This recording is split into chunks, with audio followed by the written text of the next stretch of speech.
This woman is on a mission. She's not a Muslim, and her Muslim dress is a disguise. Her mission is for Muslims to know what is in the Quran, because she says if more Muslims knew what was in the Quran, more would leave Islam.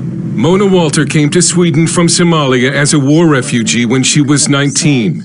She says she was excited about joining a modern European nation with equal rights for women. But as a young Muslim woman, that was not the Sweden she encountered. In fact, she says it was in Sweden where she first experienced radical Islam on a daily basis. I discovered Islam here in Sweden.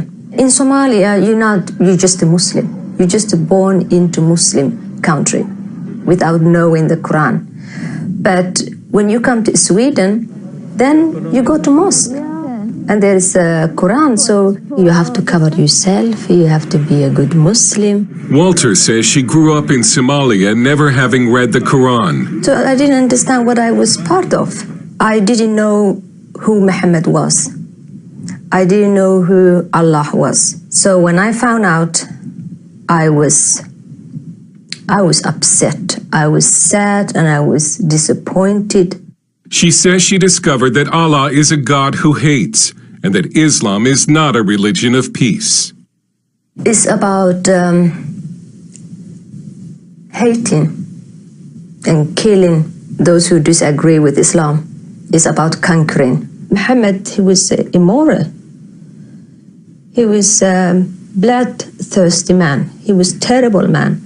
And they can read that in his biography, what he did to Jews, how he raped women, how he killed people. I mean, he killed everyone who didn't agree with him. Discouraged, she left Islam and became an atheist, until one day a family relative encouraged her to read the Bible.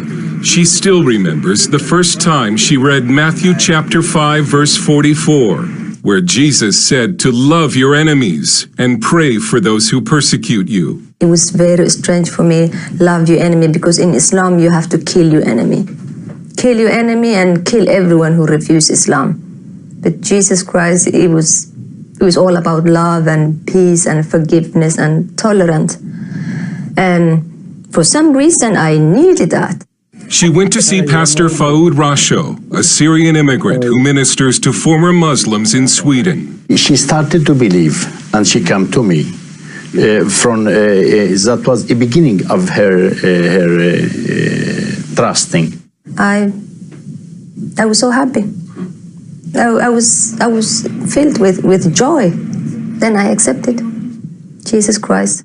Mona says the Lord gave her a burden for Muslims who still do not know the truth about Islam, and she began to copy verses from the Quran and hand them out on the street to Muslim women.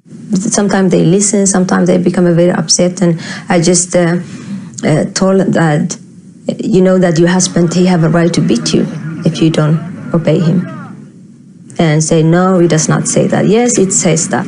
I thought that if I tell them about Muhammad and about the Quran and this God of Islam who hates, who kills, who discriminates women, maybe they will have a choice and leave. But in politically correct Sweden, Mona Walter has come under attack for simply telling Muslims what is in the Quran. And I've been called Islamophobe, and yeah, you've been bought, you're a house nigger and stuff like that, terrible things. She has also been called a racist. Walter warns that Islamic radicalism is a serious threat in Sweden and says Swedish society should care more about women trapped in Islam. They will think like, oh, we're in Sweden, we have freedom of religion. But Muslim women don't have a freedom of religion. They live under the law of Allah, not under Swedish law. So they will suppose everyone have a freedom of religion. We don't have freedom of religion. It's not for Muslim women, it's for everyone else. She lives under death threats and sometimes travels with police protection. She wanted to show us Muslim areas around Gothenburg, but had to first dress as a Muslim. She believes if she were to show her face, she would be attacked. I never go to those areas just to be in me, just to be in flesh and blood, Mona. I never get out of there alive. I mean, Muslims are normally good people. like everyone else. But when they read Quran, then they become a killing machine. This so-called ISIS or Al-Shabaab or Boko Haram, they're not extremists, they're not fanatical, or they're just a good Muslim who follow the teachings of Islam. The Prophet Muhammad, he did that. They're doing just what he did. Walter now uses videos and speaking appearances to spread her message, and she says she won't stop, even though her life is in danger.